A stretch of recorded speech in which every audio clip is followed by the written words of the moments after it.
संसार में यदि आपको सम्मान पाना है तो पीपल की भांति ही बनना होगा। कुछ देना सीख, आनंद, सुख, शीतलता बांटना सीखो और कांटों की भांति कभी किसी को कष्ट ना दो। सम्मान स्वयं चल के आपके पास आएगा और मन प्रसन्न होकर बोलेगा, राधे राधे। हम सब ये मानते हैं कि हमें जीवन में कभी न कभी किसी न किसी स्थान पर प्रेम होता ही, फिर चाहे वो माता पिता को संतान से हो, ज्ञानी को ज्ञान से हो, किसी कलाकार को कला से हो, आदि इत्यादि। किंतु क्या वास्तव में ये प्रेम ही है? मोह भी तो हो सकता है। अब आप पूछेंगे कि प्रेम और मोह में अंतर क्या? अंतर है बंधन का, जो आपको बांधे वो मोह है, प्रेम नहीं। प्रेम वो जो आपको मुक्त कर विकास की ओर भेजे। चलो आपको एक उदाहरण देता हूं। कुछ माता पिता अपनी संतान को किसी अन्य नगर में पढ़ने के लिए भेज नहीं पाते, अपनी संतान को उसके मित्रों के साथ खेलने के लिए भेज नहीं पाते, चिंतित रहते हैं कि कहीं उनकी संतान को पीड़ा ना पहुंचे और इसीलिए उसे बांध के रखते हैं। ये प्रेम नहीं है, ये मोह है। क्योंकि यदि ये प्रेम होता तो वो चाहते कि संतान माता पिता की छांव से बाहर निकलकर इस संसार को देखे, उसे समझे, उससे ज्ञान ले, अपनी अनुभवों से सीखकर अपना स्वयं का एक व्यक्तित्व बनाए। स्मरण रखिएगा, मोह से भय पैदा होता है और प्रेम से केवल आनंद। इसीलिए बांधिए मत, मुक्त कीजिए, क्योंकि यही प्रेम है। राधे। संसार में संबंध बहुत ही महत्वपूर्ण होते हैं। अब प्रश्न ये उठता है कि संबंध कैसे होने चाहिए। संबंध शब्द के प्रारंभ में ही सम शब्द आता है। सम अर्थात समानता। तो किसी के साथ संबंध निभाते हुए इतना मत झुकिए कि उठने के लिए किसी के सहारे की आवश्यकता पड़ जाए। स्मरण रखिएगा, जो झुकाना चाहे वो कभी संबंध निभा नहीं पाएगा। संबंध उसी के साथ जोड़ी जो आपको समान माने, आपको सम्मान दे, क्योंकि सम्मान से ही संबंध पनपेगा और बढ़ेगा। राधे राधे। कभी सोचा है जब माता संतान को जन्म देती है तो क्या होता है? 9 माह का गर्भ, प्रसव की तीव्र पीड़ा।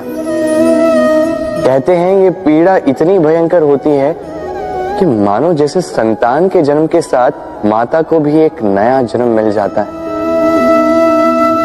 और इस जन्म के साथ अंत होता है माता की पीड़ा।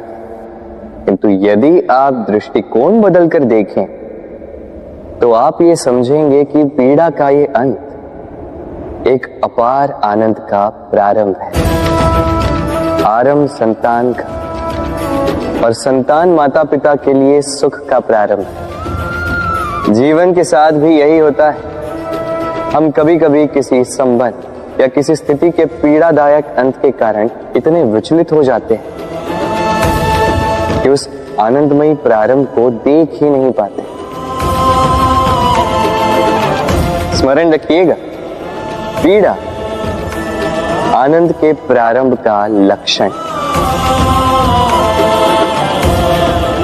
राधे राधे।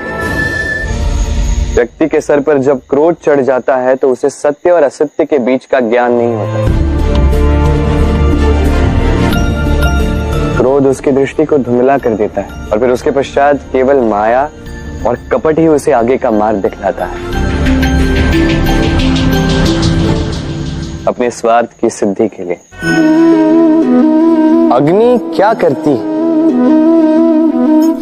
जलाती है, फिर चाहे वो लकड़ी हो, कोयला हो, वस्त्र हो, जो भी आप अग्नि में डालोगे वो भस्म हो जाएगा। किंतु सोना, यदि आप सोने को अग्नि में डालोगे तो वो कुंदन बनकर अपना अस्तित्व निखार लेता है।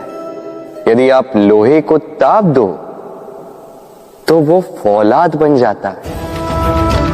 क्यों होता है ऐसा?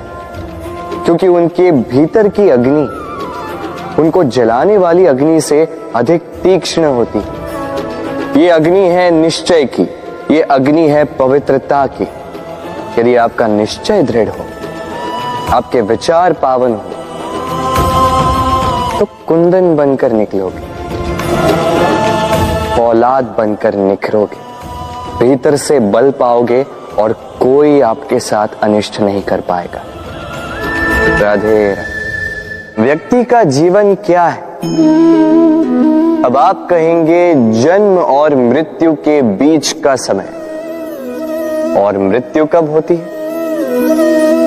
जब व्यक्ति श्वास लेना छोड़ दे, हाथ पांव चलाना छोड़ दे, सोचना छोड़ दे। ऐसा नहीं।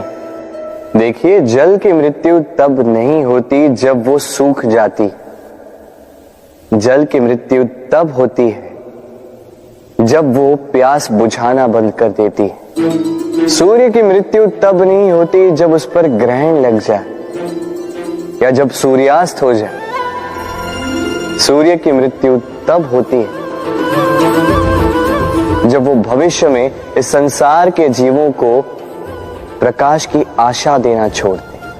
इसी प्रकार मनुष्य का अंत, उसकी मृत्यु तब होती है जब उसके भीतर की करुणा का अंत हो जाए। करुणा वो भाव है जो मनुष्य को मनुष्य बनाए रखती है, जो एक मनुष्य को किसी और मनुष्य का कष्ट, उसके आवश्यकता का अनुभव कराती है, जो उसे बल देती है किसी और की सहायता करने के लिए, उसे पात्र बनाती है इस सृष्टि का नियंता बनने के लिए। देखिए, इस संसार में मृत्यु केवल एक बार होती, तो उससे पूर्व क्यों मरना? इस करुणा को क्यों मारना? स्वयं को मनुष्य बनाए रखिए, मृत्यु के पश्चात भी जीवित रहेंगे।